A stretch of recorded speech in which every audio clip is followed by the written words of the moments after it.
para darle continuidad a la reflexión anterior en la que meditábamos en el gran pecado del rey David, y siguiendo el texto que la Iglesia hoy nos propone para meditar, segundo libro de Samuel 12, 1 al 17, contemplemos cómo Dios, a través del profeta Natán, despierta la adormecida conciencia de David y lo mueve al arrepentimiento, porque David ha cometido un doble pecado y muy grave, pero no se ha inquietado en su conciencia, no se ha preocupado por buscar el arrepentimiento y el perdón de Dios.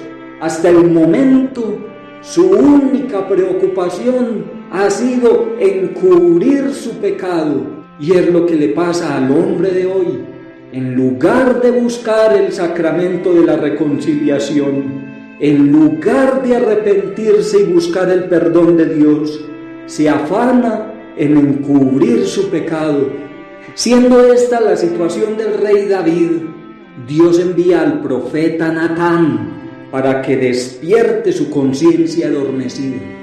Natán entonces comenzó contándole a David una parábola que finalmente pone a este adúltero y asesino como si estuviera frente a un espejo en el que debe mirarse a sí mismo y reconocer su pecado. La parábola es esta: dos hombres vivían en una ciudad. Uno de ellos era rico, el otro era pobre. El rico tenía abundantes rebaños de ovejas y bueyes. El pobre, con esfuerzo, logró conseguir una ovejita y era lo único que tenía. Un día, el rico preparó un banquete para sus amigos y en lugar de tomar de sus rebaños una de sus ovejas, tomó la ovejita del pobre y la hizo suya.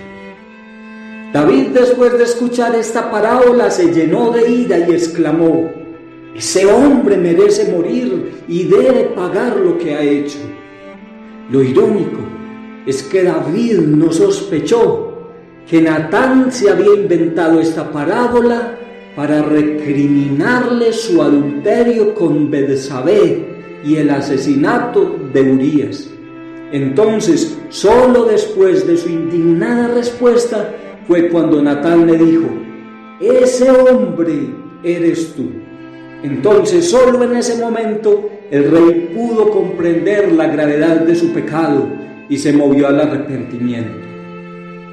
Partiendo de lo anterior, es de concluir lo fácil que nos resulta ver el pecado del otro y reaccionar con indignación, y mientras tanto no logramos ver nuestro propio pecado. Nos ofende que nos digan mentiras, pero mentimos. Nos ofende que nos hagan trampa, pero si tenemos oportunidad cometemos fraudes y engaños. Nos ofende que hablen mal de nosotros, pero hablamos constantemente mal de los demás. Nos ofenden las infidelidades en el matrimonio, pero si tenemos oportunidad, somos infieles.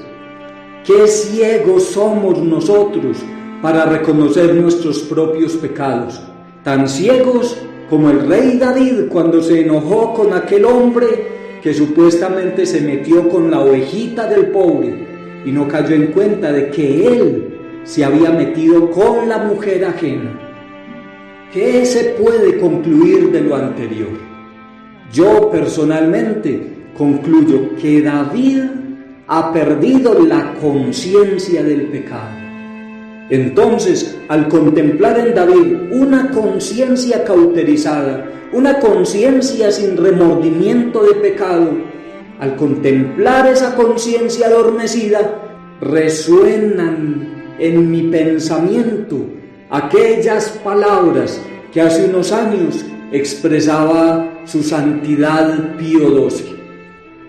El pecado de nuestro siglo es haber perdido la conciencia del pecado. Eso fue lo que le pasó a David. perdió su conciencia de pecado. Y eso es lo que le pasa al mundo de hoy. Ha perdido su conciencia de pecado. Y si no, díganme por qué hoy se habla de aprobar el aborto y la eutanasia, que equivale a quitar la vida. Pues porque se ha perdido la conciencia del pecado. ¿Y por qué hoy se empiezan a aprobar en algunos países los matrimonios de lesbianas y homosexuales? Pues porque se ha perdido la conciencia de pecado. ¿Y por qué hoy se hace tanta manipulación genética en los laboratorios? Pues porque se ha perdido la conciencia del pecado. Y si vamos a hablar de otras formas de pérdida del sentido del pecado, basta pensar en los jóvenes de nuestro tiempo que ven con asombrosa normalidad el pecado de la fornicación, y es escaso el que llega puro al matrimonio.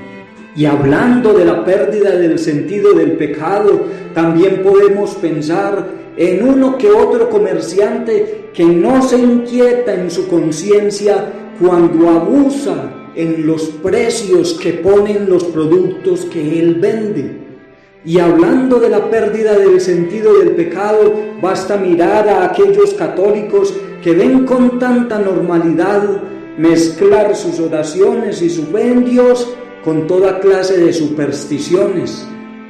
Se ha perdido la conciencia del pecado. Lo anterior me hace pensar que tenemos una tarea importante por realizar: formar la conciencia. Trabajar en la formación de la conciencia moral, especialmente de los niños y jóvenes, es una acción decisiva para evitar que se siga perpetuando la pérdida del sentido del pecado y con ello el abandono del sacramento de la reconciliación que nos hace recuperar la amistad con Dios.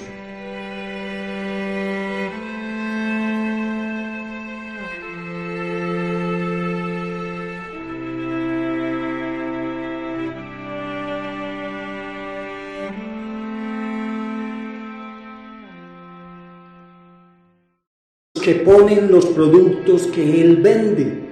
Y hablando de la pérdida del sentido del pecado, basta mirar a aquellos católicos que ven con tanta normalidad mezclar sus oraciones y su fe en Dios con toda clase de supersticiones. Se ha perdido la conciencia del pecado. Lo anterior me hace pensar que tenemos una tarea importante por realizar: formar la conciencia.